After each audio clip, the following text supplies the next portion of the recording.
il y a un point commun, paraît-il, dans certains journaux. Il y a un gros titre en couverture de plusieurs journaux, effectivement.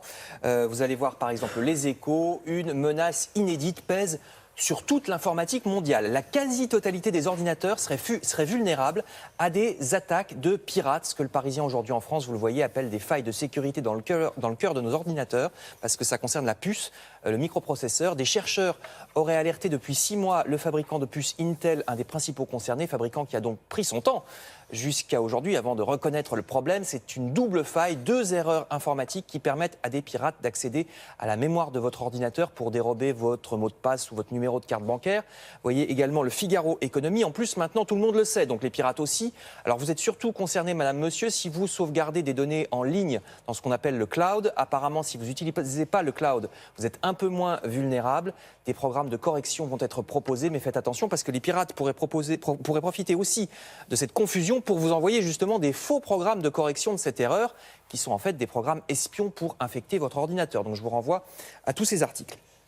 L'autre grande actualité dans la presse de ce matin, c'est la visite du président turc Recep Erdogan, visite au sujet de laquelle les journaux ne sont pas d'accord. Vous voyez ici l'Humanité pour qui cette visite est scandaleuse. Entre deux purges, Erdogan fait escale à Paris pour essayer de redorer son blason international, je cite.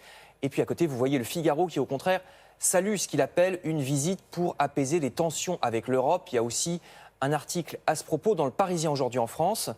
Pour le Parisien, c'est un déjeuner qui fait grincer. Emmanuel Macron reçoit un hôte encombrant, je cite, mais qui est aussi un partenaire indispensable dans le combat contre les djihadistes. Dans la question des migrants ou dans les relations avec la Syrie, le Parisien, tout comme l'Humanité, rappelle les atteintes graves cependant aux droits de l'homme en Turquie. La vie de tous les Turcs qui ne pensent pas comme leur président est devenue invivable. Ils ne trouvent plus d'emploi, les médias sont mis au pas. On se demande même s'il y a 5 ans, 3 militantes kurdes n'ont pas été carrément assassinées. Vous voyez cet article par les services secrets de Turquie, mais à Paris.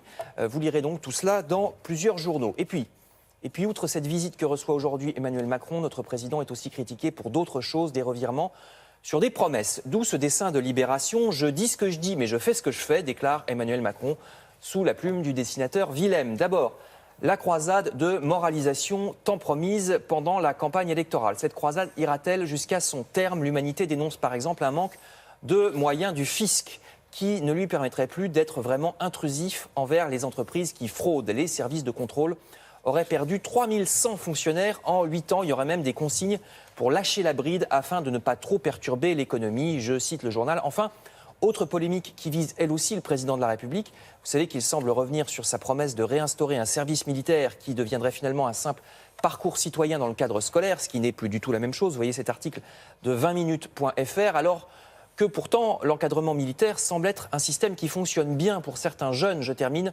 avec ce reportage du Parisien à l'établissement pour l'insertion dans l'emploi de Strasbourg. Voyez cet article.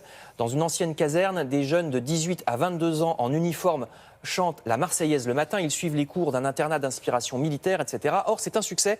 66% des jeunes qui passent par ce système arrivent à se réinsérer ensuite, alors qu'ils étaient arrivés là parce que leur parcours était particulièrement chaotique et sans diplôme. Donc je vous renvoie au Parisien. Et nous nous retrouverons tout à l'heure pour la revue presse culturelle. Merci beaucoup.